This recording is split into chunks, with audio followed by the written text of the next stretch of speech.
Okafor, let me carry that heavy bag for you. You boy, this bag is very heavy. I am strong, sir, please.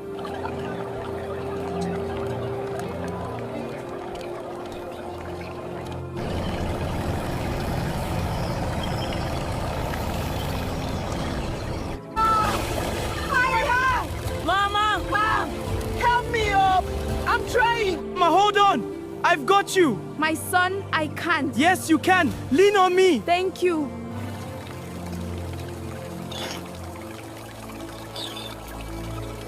The morning sun had barely climbed above the rooftops when Chidi tied his mother's wrapper tighter around her waist and placed her hand gently in the crook of his arm. She was blind, had been since before he could remember, and every step she took was a step he guided. "We go slow, Mama," he said softly. "There is a pothole just after the gutter."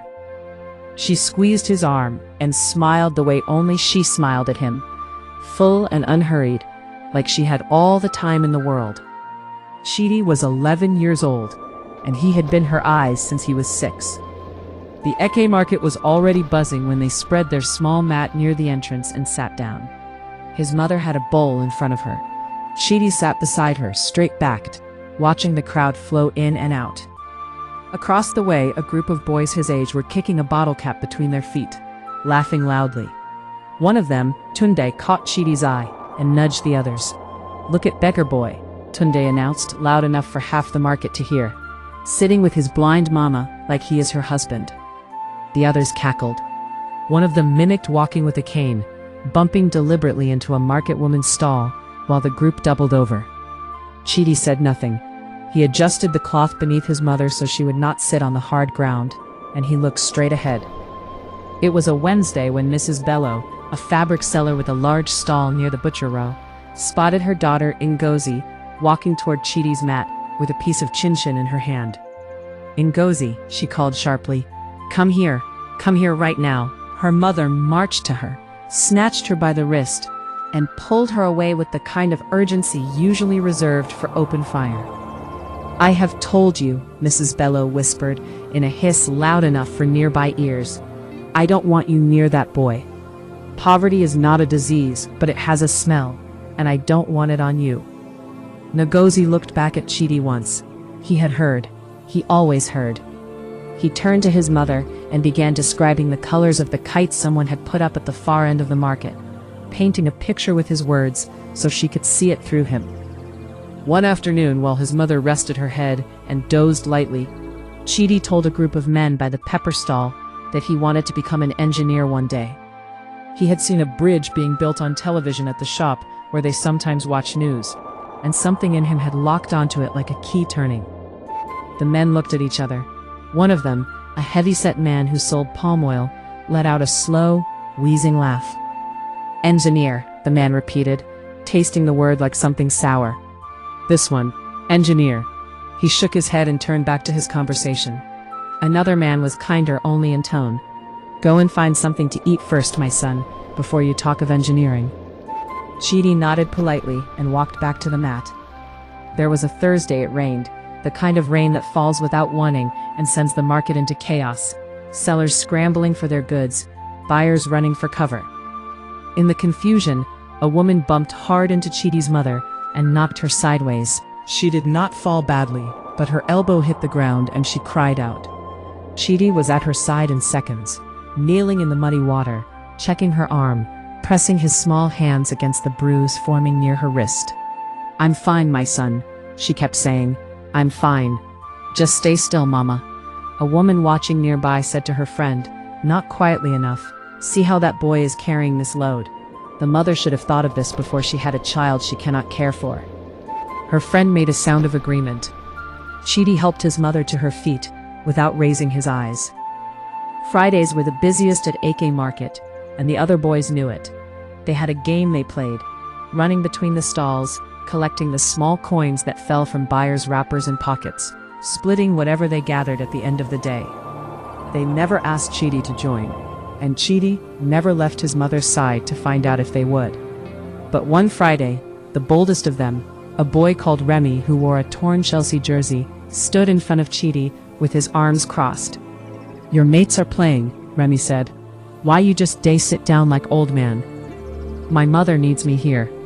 Remy sucked his teeth. Your mama this, your mama that. You are a baby. Chidi looked at him evenly. You can go and play. Remy opened his mouth, closed it, and walked away.